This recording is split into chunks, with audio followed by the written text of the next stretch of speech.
Welcome to Childfree Life by Design.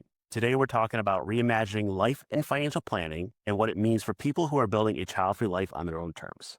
I'm Dr. J. Zigmont. In this episode, we're covering defining wealth beyond dollar signs, overcoming the behavioral gaps that sabotage our goals, and using simplicity to gain financial clarity. If you've been wondering how to reimagine your wealth, this conversation will give you the practical tools to make intentional decisions that support the life you want. From Childfree Insights, this is Childfree Life by Design, the go-to resource for building the child-free life you want. Every episode gives you practical guidance, clear direction, and meaningful conversations to help you live intentionally and design a future on your terms. This podcast is for educational and entertainment purposes only. Please consult your advisor before implementing any ideas heard on this podcast. Our guest today is Carl Richards, a certified financial planner and the creator of the Sketch Guide column in the New York Times, where he crafted clear, relatable insights about money with just a Sharpie and cardstock for a decade. Carl is the author of the bestsellers The Behavioral Gap and The One-Page Financial Plan. His unique journey into the finance started with a slight misstep when he applied for what he thought would be a job as a security guard, only to find out the ad actually said securities. That sparked a lifelong dedication to reshaping how we think about money. His latest book, Your Money, Reimagining Wealth in 101 Simple Sketches, came out in October 2025. It's a powerful collection of sketches and essays designed to spark real conversation about what truly matters. Carl also hosts the Behavioral Gap Radio, his daily podcast, and his latest audio project, 50 Fires, explores the intersection of money and meaning. So welcome, Carl Richards.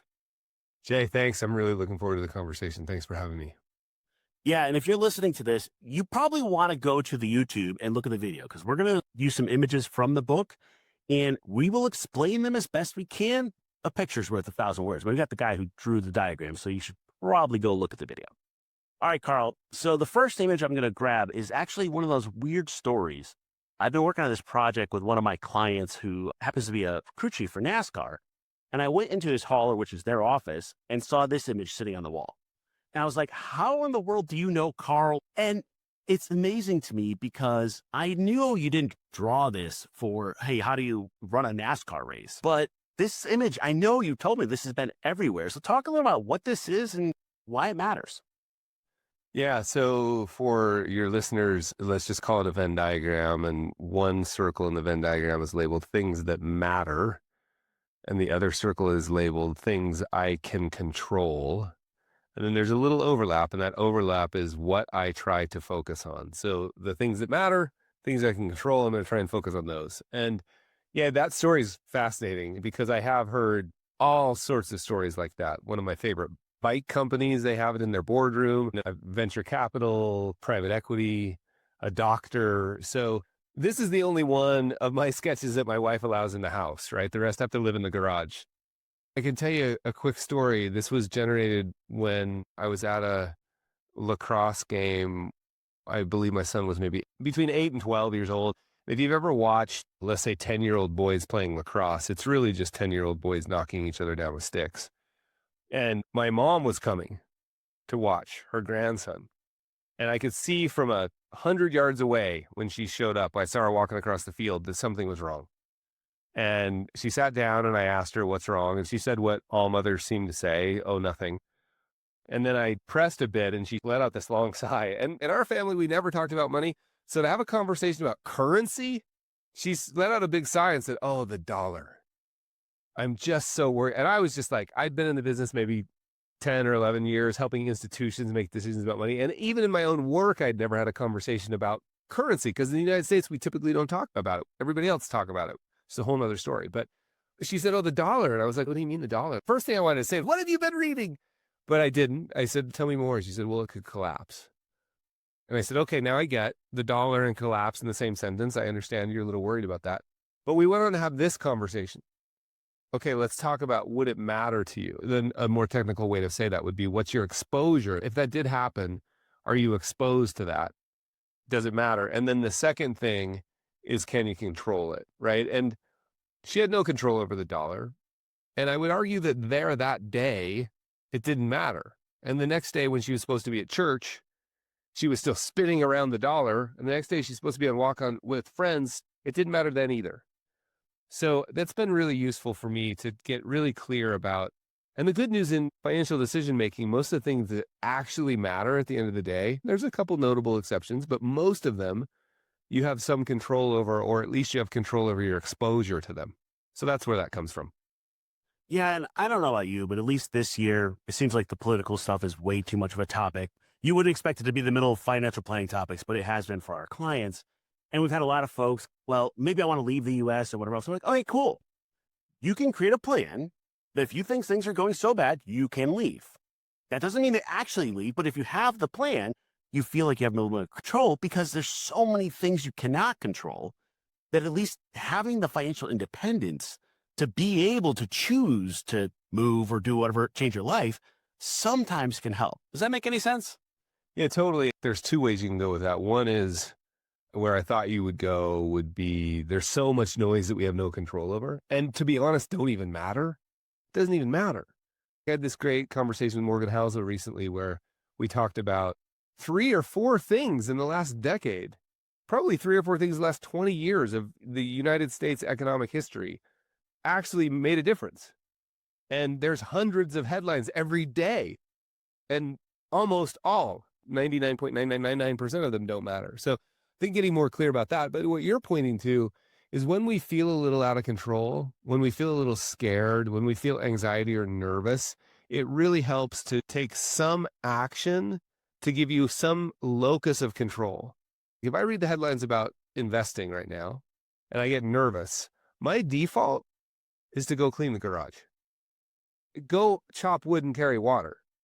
And that sounds silly, but the little act of, oh, the garage is cleaner, gave me a sense of control of my life, allowed me to focus my energy on that locus of control rather than the spinning ball over here that I have no control over.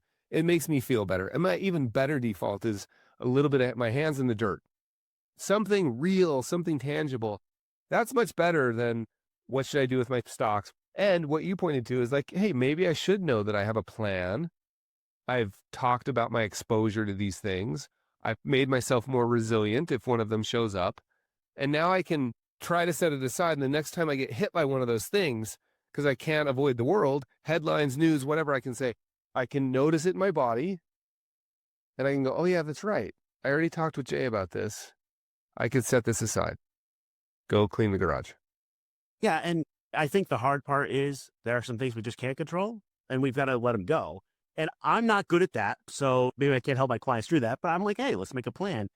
And that's where this financial planning thing comes in. And we say, we try to make your finances simple so your life can be amazing. We're planning for your life first, then your finances. Your diagram brings them together.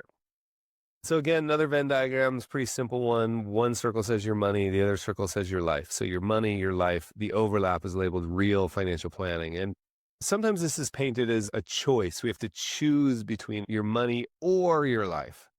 I don't think it's a choice. I think money is often the current, we use this word currency, the current that flows through much of our lives. Now, we can argue about whether that's good or bad, but it is reality. So I think the better approach is to say, how do I align my use of capital, my money, my time, my energy, and my attention even? So 4 sources of capital. How do I align my money with what's important to me? In other words, my life. And I think it's that alignment, that tension. And I wish that this diagram could, and we do have a version of it that is animated, because sometimes there's a bigger overlap. Sometimes there's no overlap. Sometimes I look at the way I'm using my capital, my money, my time, energy, and attention. But for this sketch, your money, sometimes I look at the way I'm using my money. I'm like, that doesn't match at all with what's really important to me. And that hurts a bit, but I can use that pain, that awareness, that inauthentic behavior to make some subtle changes. I did this recently. I went and canceled some subscriptions. You know what I did, Jay? This was so fun. I took the actual dollar amount of those monthly subscriptions that I canceled, and I upped the dollar amount going towards my mortgage. I did another thing, which is interesting. When I fly for speaking events, often there's an allocation for you to sit in business class. I mean, I would never pay for business class in my own life. There was a recent trip where I was like, man, there's a great seat in Comfort Plus. I'll probably get upgraded anyway, but I'll buy that seat. I'll take the difference. And I did it. I immediately did it. I took the difference and threw it at a really important project. And now when I get on that plane and I walk past business class and I sit in the Comfort Plus, I've got a bigger yes screaming at me. And so I just think that idea of looking for subtle little ways, $20 subscription turns into $20 a month going into the Vanguard S&P 500 or whatever, right? Or towards debt or towards something that's really important. I'm trying to align my money in my life. Yeah, and I think the hard part and why I like the drawing is people go like, your money drives your life. I'm going, no, it gives you different options. Let's be real. I mean, if you're broke, you have less options than if you have financial independence. But it's not like one has to drive the other. We try with our clients to start with a life first approach. What matters to you? What do you want your goals to be? And then circle back to how to make your money match it. But it's not even that clear. There's this weird squishy space in the middle where they overlap. I understand that's the goal you want. Your money ain't going to get you there. Do you want to change your goals or you want to change your money? It's not as clean of a line as it seems. I think you're pointing at the real work of making good decisions about money. Real financial planning and advice is a never-ending process of managing that tension. There are no solutions. There's only trade-offs. And so, yeah, I think that's the real work of managing that and realizing it's going to be squishy. It's going to be awkward. You don't ever resolve it. It's a never ending process. Because I always felt like, oh, I'll solve that. No, because as soon as we get clear about it, something changes. Our station in life changes. Something about what we find out that something we thought was really important to us no longer is. I thought I always wanted a sailboat. And then I went on one and I was like, yeah, I don't even like this. It never ends, which is beautiful. It's not a burden. It's beautiful. I got to ask you this one, Carl. So we just had a prospect come in through the door and we're doing our intro meeting and I was doing a debrief of it, what my planner talked to them about. And at one point, the prospect's like, hey, you're asking me a lot of questions about my life. What about my money? We always try to say, hey, we try to figure out what you want out of it first. And it got to the end of the meeting. She's like, oh, I get now why you're asking questions about life. But it's really interesting when people reach out to us. Our website says we do life and financial planning. I think they skip over to Life Corner. And then we ask these questions and they're, why aren't you asking about my savings rate or my investments? That's a real challenge with the work that we do. And I understand why our favorite humans that we call clients or prospective clients, I empathize deeply with that feeling because we, speaking really broadly, the financial services industry, have taught them on the Financial Pornography Network and all the magazines and whatever else, that that's what it means to make decisions about money is let's talk about money. Let's talk about the markets. Let's talk about products. And we've also taught them most likely through unfortunate experience that it's going to be a little bit adversarial. It's going to be a little bit like a used car sales experience. I've got to protect myself from this person. And I completely get it. And a lot of that is actually true, right? The big financial service industry. But when you run into somebody who's a real financial planner, somebody who cares deeply about the craft of financial advice, it's a different conversation. But you don't know that going in. And so, yeah, you show up with presenting the financial question you need solved. And suddenly you're being asked about something else.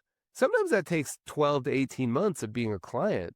And you wake up one day and go, yes, the investment products matter. Yes, the plan matters. Yes, the calculator matters. But you know what matters way more? And the thing that I value way more is I'm not worrying about it anymore. So I think that's a really interesting experience that you had. I understand it. And I also understand the value of the work that real planners do. Hey, let's talk about money. Being child-free gives you unique financial opportunities, but it also comes with unique questions. Are you looking to utilize your assets over time? Do you need help understanding what it means to adjust your finances for your child-free life? Stop guessing. Take advantage of our Child-Free Wealth Checkup today. It's a quick, focused review designed specifically for your child-free lifestyle. Head over to childfreewealth.com to schedule your checkup and start designing the future you actually want. And I think my challenge is read whatever financial planning textbook you want. Let's say something like 80% of your success with finance has to do with your behaviors, your mental models, a way of thinking, all of that, and 20% the actual numbers. So we as a firm try to spend 80% of our time on that life and behavioral side. And people are like, oh, when we say we want to make your finances simple so your life is amazing, we spend all the time on an amazing life and making you comfortable with your money and understanding what you can do. But that's not what they expect. It can be completely fair. The reason it's not what they expect is because we, not you, but the broad finances are taught them that. We created this problem. I understand that feeling. And it's actually true that the thing they're going to get the most value for, they don't even expect it. And 18 months later, they'll be like, oh my gosh, that's what it's about. Yeah, and let's talk about mind shifts. So we often talk about the difference between the standard life script and the life child-free people are living. So a standard life script is you go to school, you get married, you have kids. It's the American dream, the house, the 2.5 kids, the picket fence. And built into there are certain milestones of life, certain financial milestones, certain things you have to do. And to me, the hard part is helping our clients go, you are living a different life. You do not have to follow the script. And when I was looking through your book, I found this one talking about herd mentality. And I'm like, yeah, this is the point. Yeah. And I mean, you're pointing to a very specific version of it, which I think is incredibly important. And the work that you're doing needs to be done. As far as I'm aware, there hasn't been a place to go to work through this. There's a lot of versions of that. The version of always the normal script. Look, the whole point of this is to help clients be who they really are. And nobody comes to a financial planner saying, hey, will you help me be who I really am? I want to sit on your couch and cry.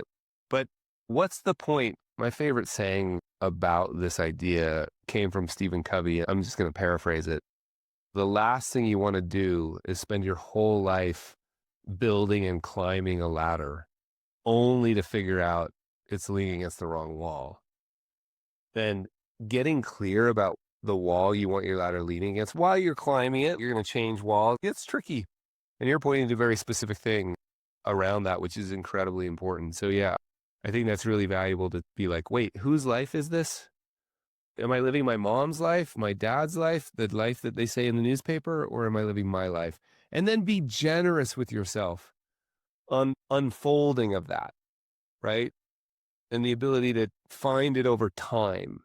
So that's how I think about that. And the image itself is an actual Venn diagram. The other ones, we can have a whole debate on what's a Venn diagram versus not. My wife will approve this one as a Venn diagram. Oh, I'm so glad. I get long emails from the Venn diagram police, so this is nothing new. This is just kind of poking at it as an intersection between a herd of sheep, investors, and teenagers. In the middle is because everyone else is doing it. And my favorite example of this for child-free folks is buying a house. The standard life script says you got to buy a house. Well, child-free people move all the time. My wife and I sold our house 2 years ago. We rented, plan on renting for the rest of our life. It's not because we can't afford a house, but it's because it doesn't match our goals, our life. But so many things have said, you must do this. You can't get ahead without buying a house. Or if you rent, you are a second-class citizen because everyone else says you need to buy a house. You need to buy a house. And I'm like, no. That's a great example. You should have as much money as you can possibly handle in stocks. That's a great example. I personally don't want that. Somebody else, great advice. I can build a spreadsheet that shows you why you should own a house. Yep. And it still doesn't matter because it's not your goal. And that's what I tell people. If you don't know your goals, it's kind of that Covey thing. You could get to the goal. Hey, I rang the bell. And they're like, this is not what I want. We call it the child-free midlife crisis. You hit your personal, professional, financial goals, and then you're like, now what? What's the next 40 years of my life look like? And if you don't know what your goals are, it doesn't matter. Yeah, you've brought up another sketch here, and it's just a whole bunch of different size asterisks, if you will. And they all look very similar. Some are smaller, some are bigger. And the word on the sketch says, the only goal that matters is yours. Now, I don't mean that in a selfish way, that nobody else's goals, but to you in your financial decision-making, the only goal that matters is yours. I originally drew this because there was a period of time years ago when David Swenson at the Yale Endowment had become a rock star because the Yale Endowment had done so well. You would get clients who would call and say, hey, should we invest like the Yale Endowment? And that's when I drew this. It was like, you're not the Yale Endowment for lots of reasons. And so the answer, should we invest like the Yale Endowment? Let's see what we can learn to apply to the investment process, of course. But the only real goal that matters with your decision-making, your investment process, your spending, your saving is your goals, I want to really emphasize this. Don't be stressed or worried if you don't know what they are. That would be normal. One of my least favorite questions is, what are your goals? I hate it when people ask me because I can feel it right between my shoulder blades. Oh, smart people have goals. I should have a goal. I don't know what my goal. But don't worry. We're going to learn what they are over time. I call that goal clarification over time. But that doesn't change the point that the only thing that really matters is that we make every attempt we can over time to align how you're using your money with those goals that are yours. Yeah, and I think this is one of the challenges for child-free folks and people that reach out to us as prospects and they're talking to other financial planners. I often tell them, go ask the financial planner how your plan is different because you're child-free. And most times the answer is something dismissive like, oh, you'll change your mind, so we'll just plan like everybody else. I'm like, no. Jay, does that really happen? Oh, yeah, all the time. We could have a whole separate discussion, but the vast majority of the financial planning world doesn't even realize child-free goals exist. They don't understand that the goals change. And I'll give you a concrete example of this. Because when you go to a standard financial planner, you throw in the software, the thing they're solving for is for you not to run out of money. That's the Monte Carlo simulations. You got 97% chance of not running out of money. The vast majority of child-free people do not have a goal of passing on money to the next generation. If your goal is to die with zero, their math is wrong. The system is wrong. And there's a built-in conflict there because if they're charging 1% on assets and they always want your money to go up and you want it to go down, I don't know how you square that. And the problem is they could be getting to a place where the goal doesn't match you. And we spend more time on our clients talking about spending money than saving money and really about getting what you want out of it to get to your goals. And the hard part is if you work with a standard financial planning process, standard life script process, you're going to miss this opportunity to truly use your money in ways that enhance your life. This is a very specific example of a broader problem that is really hard to manage. I say this to financial planners, keep your values off other people's plans. But it's really hard to do. The fact that I'm in the room, I've got a set of biases already based on my own life experience. So you have to work really hard. What I meant when I asked you if that really happens was not necessarily that a financial planner may not know the unique planning challenges that child-free people face. I understand that. It's the dismissive nature of it. Like, oh, you'll change your mind or that's not important. And I've seen that be dismissive around like equity allocations or paying down your mortgage. Anything that doesn't fit in a standard calculator can be often easily dismissed. The real financial planners that you and I know probably aren't dismissive about it, but it's a second layer problem of like, oh, what are the unique planning challenges you face? Because as you just brought up, there are some real unique financial planning challenges. Yeah. And Carl, I'll give you one example. You and I go to a lot of the same conferences and you see the people talking. And there was somebody I'm not going to name because I don't want to call them out. And they're up there. You and I would recognize the person. They're talking about estate planning. And they said, quote, working with people without kids is the worst. And I was like, hold up, time out. What do you mean? And of course, you couldn't stop the session, but you're ready to lose your mind. What he really meant is it changes a lot about estate planning. There's a lot of issues about who's going to be a power of attorney or executor. It's why we actually created Child-Free Trust. But his message was, these clients are the worst. And I'm like, that's because you don't understand them. You don't understand the systems. Your systems don't fit. To be on a keynote stage and make that statement, I'm like, about to lose my mind. Right. I can see why. My generous take on that would be somebody pointing to a lot of work, right? It takes new creative thinking. It's outside the box, maybe even different tools, right? I'll just leave it at that. Try to be generous. That's fair. So, Carl, I'm going to ask you one of the hardest questions, and then I got a closer. But I've written a couple books. You've written books. If people pick up your book and they don't take one thing away from it, what's the one? Yeah, this recent book, the one thing would be, can I talk more about money? Can I have more conversations about money? That would be the one thing. Can I use what I've learned to have some more conversations about money with the people I love? That's great. So we've reached our final segment of Child-Free Life by Design called Deliberate Detail. It's a segment where we share a small intentional thing we're doing to design an amazing life. We share what it is, why it matters, and what it costs. And Carl, I'm sure you have an answer to this. So what are you doing to reimagine your own wealth? Here's a small, you use the word small because I've got two that have been on my mind lately, but one that I'm pretty surprised at the impact it's had. We live in the mountains of Utah. We live literally out our property. You walk out the back gate of our property and you're on incredible trail system. It's 420 miles of trails. So the trails play a daily role in my life. There's this period twice a year that we call the mud season, when the skiing isn't good enough, but you can't bike anymore because the trails are wet. And in the spring, the trails aren't dry enough. So there's those two periods of time, the shoulder seasons. They're beautiful times of year. And I just suffer on the trails because I just wear my normal Hokas and my feet get cold and they're mesh. And I've always just been like, yeah, whatever. Feet get wet when you run. That's what you do. I bought some shoes. They're made by La Sportiva, one of my favorite climbing companies. They have little gaiters on. My feet don't get wet anymore. Snow doesn't get in my shoes. They were on sale for $180. I was like, I'm not going to spend $180 on shoes. But they were on sale from $264. So I was like, okay, I can't believe I'm doing this. I've worn them every day since I've owned them, which has only been 12 days. Every morning I come home and I'm like, this has materially changed the quality of my life. Why did I wait so long? You pointed to small. That's one small thing that's really changed my life. It's amazing because sometimes we're all a little frugal in our own ways. I'm not going to spend $180 on shoes, but it's life-changing shoes because you get to do what you enjoy for $180. I bet nobody else listening to this is like, me too. And that's fine. We talked about that. It's incredibly important to me. And I can't believe how much it's changed my life. So are you per unit of fun? That's the best investment I've ever made. So thank you so much, Carl, for sharing your insights today. Where can our listeners find you and your work? The easiest place for people to go is behaviorgap.com and sign up for the week. I send out the shortest, most impactful email on the internet, and we've been doing it every week for 10 years. So it's a sketch and as few words as possible. Awesome.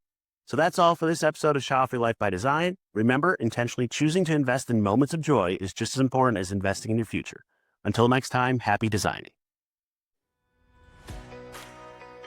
You've been listening to Childfree Life by Design.